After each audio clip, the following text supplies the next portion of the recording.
नमस्कार दोस्तों, मैं आज आपको दर्शन कराने वाला हूँ देश की राजधानी दिल्ली की कुछ खास जगहों की। हमारे हरिद्वार यात्रा के दौरान हमारे पास लगभग 6 घंटे का समय था। तो इस 6 घंटे के अतिरिक्त समय के बीच में मैं देश की राजधानी दिल्ली के प्रमुख स्थल पर जाने का अवसर मिला। इस क्रम में सबसे पहले हम पहुँचे राजघाट, जहाँ राष्ट्रपिता महात्मा गांधी की समाप्ति है। उनकी मृत्यु के पश्चात उनके दर्शन के लिए लोग उमड़ पड़े थे और उसी को याद को संजोने के लिए यहाँ पे भारत सरकार के द्वारा राजघाट में उनके समाधि स्थल का भव्य विकास किया गया है। आप देख पा रहे हैं कि ये समाधि स्थल काफ़ी विस्तृत क्षेत्र में है। तो यहाँ हम महात्मा गांधी को अपनी श्रद्धांजलि देने पहुँचे हैं। चारों ओर दीवार जैसे घिरा हुआ है और उसके बीच में ये राष्ट्रपिता के समाधि स्थल पर दीप प्रज्वलित है। आप चारों ओर देख पा रहे हैं कि एक सुविकसित गार्डन है। प्रातः का लगभग 8 बजे हुए है, लेकिन कोहरे और ठंड के बीच में यहाँ पे हमको स्थानीय नागरिक भी मॉर्निंग वॉक करते हुए अपने स्वास्थ्य लाभ लेते हुए दिखाई दे रहे हैं। चारों ओर एक सुव्यवस्थित गार्डन है। समाधि स्थल के चारों ओर एक छोटा सा घेरा बना हुआ है। इस घेरे में के जो दीवारें हैं उनको एक पहाड़ी नुमा लुक दिया गया है और उससे ऊपर से चढ़कर आप बीचों बीच महात्मा गांधी के समाधि स्थल का दर्शन कर सकते हैं और आप समाधि स्थल के पास में जाकर भी उनको श्रद्धांजलि अर्पित कर सकते हैं। यह बहुत ही मनोरम स्थल है और यहाँ पे राष्ट्रपिता को हम श्रद्धांजलि अर्पित करने के लिए पहुँचे हैं। दिल्ली की यात्रा में सर्वप्रथम हमने इसी स्थान का चयन किया। इसके पूर्व भी दिल्ली यात्रा के दौरान मुझे आने का अवसर नहीं मिला था, तो हमने तय किया कि हम सर्वप्रथम यहीं जाएंगे और राष्ट्रपिता को, महात्मा गांधी को अपना श्रद्धा सुमन अर्पित करेंगे। आप देख पा रहे हैं समाधि स्थल में श्रद्धांजलि अर्पित करने के बाद हम अपने अगले लक्ष्य की ओर बढ़े। यहाँ मैं पहले भी आया हूँ, परंतु दिल्ली आओ और लाल किला ना जाओ तो बात बनती नहीं है। दिल्ली में लाल किला देश की अस्मिता के प्रतीक के रूप में दिखाई देती है हमें, और यह राजधानी का प्रतीक चिन्ह है। तो हम लाल किला पहुँचे, वहाँ कुछ देर रुके, तत्पश्चात हम अगली ओर बढ़े। तो ये था कर्तव्य पथ। कर्तव्य पथ पर आप देख पा रहे हैं एक विशेष इमारत। इस इमारत को सभी पहचानते हैं, इंडिया गेट है, पर इसके निर्माण की कहानी बहुत रोचकपूर्ण है। विश्व युद्ध के दौरान शहीद हुए सैनिकों को श्रद्धांजलि देने के लिए इस विशेष इमारत का निर्माण अंग्रेजों के द्वारा किया गया था और यहाँ से लेकर राष्ट्रपति भवन तक के मार्ग को राजपथ कहा जाता रहा। परंतु विगत दिनों केंद्र सरकार ने राजपथ का नाम बदलकर कर्तव्य पथ किया। यह स्थल चारों ओर विशेष बाग से घिरा हुआ है और यहाँ का जो अद्भुत नज़ारा है, दृश्य है, स्थानीय लोग और पर्यटकों की भीड़ से भरा हुआ इलाका है। विशेष तौर पे यहाँ पर डेवलप किया गया है। काफ़ी अधिक शांति का माहौल है यहाँ, भीड़ होने के बाद भी। यह स्थल शहीदों को श्रद्धांजलि देने के लिए बनाया गया था और यहाँ अमर जवान ज्योति स्थापित थी, जिसे नए जो स्थल है वहाँ शिफ्ट किया गया है। तो यहाँ पे इंडिया गेट आप देख पा रहे हैं। इंडिया गेट काफ़ी बड़ा है और बहुत खूबसूरत ढंग से पूरे क्षेत्र को सजाया गया है। यहाँ पे फव्वारे हैं और गार्डन है। मॉर्निंग वॉक के लिए एक आदर्श जगह आप देख पा रहे हैं। शहीदों का नाम यहाँ पे लिखा हुआ है और लोग सप्ताहांत पर, स्थानीय लोग भी परिवार के साथ यहाँ घूमने आते हैं और जो भी सैलानी दिल्ली पहुँचते हैं वो इंडिया गेट जरूर जाते हैं। इसी क्रम में आप इंडिया गेट के चारों ओर के नज़ारे में आप देख पाएंगे कि ऐसे सुंदर दृश्य यहाँ आसपास बने हुए हैं जो अपने आप में काफ़ी मनोरम और आकर्षक हैं। इंडिया गेट हम काफ़ी समय तक रुके रहे और ये काफ़ी विशाल स्थल है।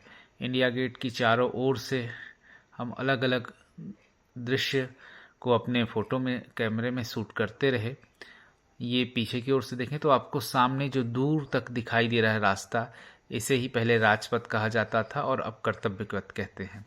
इसके ठीक अपोजिट दिशा में हम सामने की ओर के मार्ग से ही आए हैं, तो ये राजपथ आपको दिखाई दे रहा है, कर्तव्य पथ दिखाई दे रहा है। अब नया जो मैं समय कह रहा था, अपोजिट दिशा में नेताजी सुभाष चंद्र बोस की एक विशाल प्रतिमा के संदर्भ को लेकर इस जगह का नाम कर्तव्य पथ किया गया। और कैसा कर्तव्य? तो देश के प्रति हमारा कर्तव्य। तो इस प्रकार हम बहुत ही एक बढ़िया स्थल का यात्रा में आए हैं। और दिल्ली की यात्रा के इस कड़ी में इंडिया गेट एक महत्वपूर्ण पड़ाव है। जो भी सैलानी यहाँ आते हैं वो इंडिया गेट ज़रूर एक बार देखना चाहते हैं, यात्रा करना चाहते हैं। तो हम भी इंडिया गेट की यात्रा पर हैं और इन सुंदर दृश्यों को अपने कैमरे में कैद कर रहे हैं। इसके बाद मैं आपको लेकर चलता हूँ एक विश्व विरासत स्थल। संयोग से यहाँ मेरा पहली बार जाना हुआ है और ये विश्व विरासत स्थल 1565 से 72 के दौरान निर्मित हुआ है।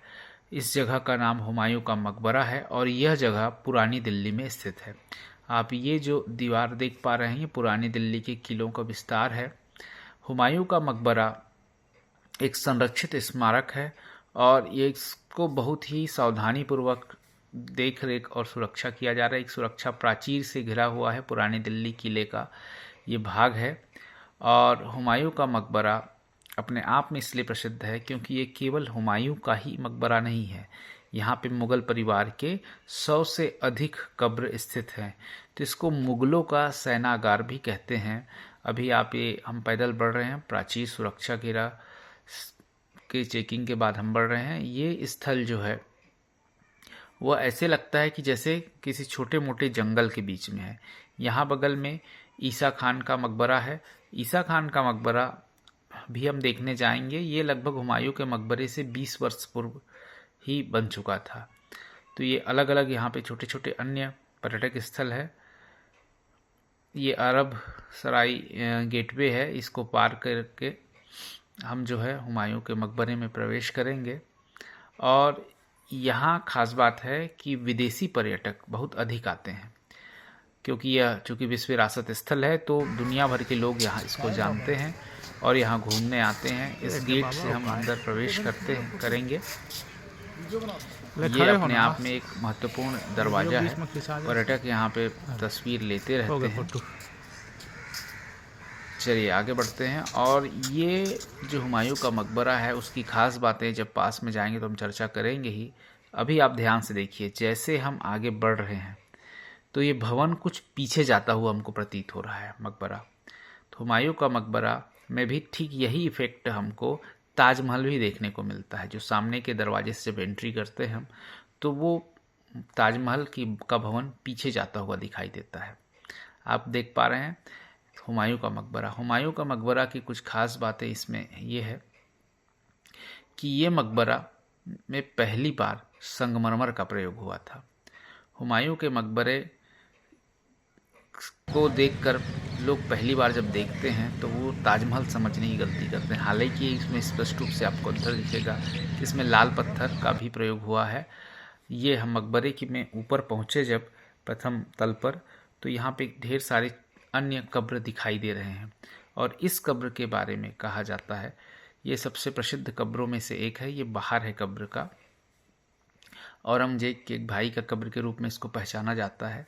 अलग अलग एंगल से हम हुमायूं के मकबरे को देख रहे हैं तो सभी दिशाओं से, चारों दिशाओं से यह एक बराबर दिखाई देता है, जैसे ताजमहल चारों दिशाओं से एक बराबर दिखाई देता है। ये सामने विशाल जो आवरण बना हुआ है, चारों गेट में इसी प्रकार से है। हालांकि इस गेट में प्रवेश हम नहीं करेंगे, जाली लगा हुआ है। आप देख पा रहे हैं संगमरमर और लाल पत्थर की कारीगरी है यहाँ पे। तो ये काफ़ी अधिक आकर्षक है, विश्व विरासत स्थल के रूप में संरक्षित है। लाल पत्थर से इसका जो सामने फर्श है विशाल बना हुआ है। मकबरा जो है सामान्य ज़मीन से लगभग 10 फीट ऊपर है और चारों दिशाओं में इसी प्रकार से प्रवेश द्वार है और ऊपर आने के लिए रास्ते हैं। हालांकि हम फ्रंट वाले रास्ते से आए हैं। ये अलग अलग अन्य मकबरे जो हुमायूं के मकबरा परिसर में स्थित है वो दिखाई दे रहा है चारों ओर। काफ़ी आकर्षक स्थल है।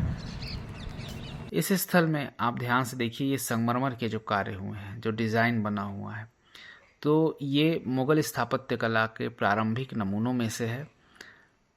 देखिए संगमरमर का कार्य, जैसा मैंने पहले बताया था, पहली बार भारत में संगमरमर का इतना अधिक प्रयोग मकबरे में हुआ है। ऊपर बहुत अच्छा संगमरमर की कारीगरी हुई है, जिसका आप स्पष्ट रूप से तो प्रत्यक्ष देखने पर ही सुंदरता का आनंद ले पाएंगे। नीचे फर्श में देखिए आप संगमरमर लगा हुआ है, ये जाली बना हुआ है। अंदर ये हुमायूं का मकबरा है। अब देख पा रहे हैं अंदर में संगमरमर के कार्य ज़्यादा हैं, बाहर में लाल पत्थर में काम अधिक है। बहुत ही आकर्षक ये 3 मंजिला हमको दिखाई दे रहा है।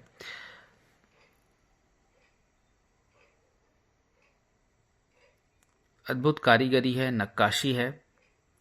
नीचे हम, ये छत की बात हो गई, फर्श को आप देखिए तो लाल पत्थर और संगमरमर का बहुत ही सुंदर यहाँ पे, अब ये आप लगभग 450 साल पहले का ये जो काम हुआ है फर्श का, वो आज तक इतना स्पष्ट साफ दिखाई दे रहा है। तो हुमायूं के मकबरे की सुंदरता जो है अपने आप में अद्भुत है। ये हमको ताजमहल का दीदार कराता है और उससे प्राचीन है। हुमायूं का मकबरा विश्व स्थल में शामिल है। उसी के बगल में इस परिसर में ही ईसा खान का मकबरा है। यह शेरशाह सूरी के टाइम का है। ये चारों ओर जो परिसर देख रहे हैं, इसमें जब ईसा खान का मकबरा बना तो एक बस्ती था, एक प्राचीन बस्ती था। वहाँ पे आपको और छोटे मकबरे दिखाई दे रहे हैं। तो कई ऐसे छोटे बड़े मकबरे यहाँ स्थित हैं परिसर के बाहर और अंदर के क्षेत्र में। इसमें भी आपको कम मात्रा में संगमरमर के काम और नीले टाइल्स के काम विशेष हैं, इसमें दिखाई दे रहे हैं। काफ़ी आकर्षक है।